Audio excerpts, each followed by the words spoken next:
कुंभमेळाकरिता मिरजेतून विशेष रेल्वेचं आयोजन.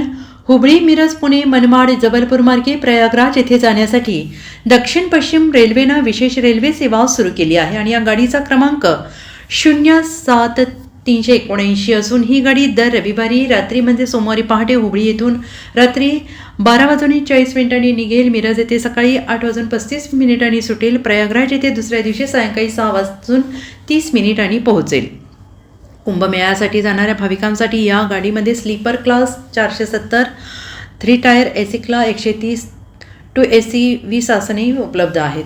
कोल्हापूर, सांगली, सातारा या भागातून कुंभमेळ्याकरिता जाणाऱ्या प्रवाशांना या गाडीमुळे तिकीट उपलब्ध होत आहे. याचा फायदा या भागातील प्रवाशांनी घ्यावा असं आवाहन रेल्वे कृती समिती मिरजचे अध्यक्ष श्री मकरंद देशपांडे, गजेंद्र कल्लोळी, सुकुमारन पाटील, नितीन आवटी, सुभाष मेश्राम, ज्ञानेश्वर पोद्दार, ओमकार शिखरे, राजेश कुकरेजा, प्रसाद वळकुंडे, कय्यूम शेख या सदस्यांनी केला आहे. Bureau report, SBN Marathi, Miraj.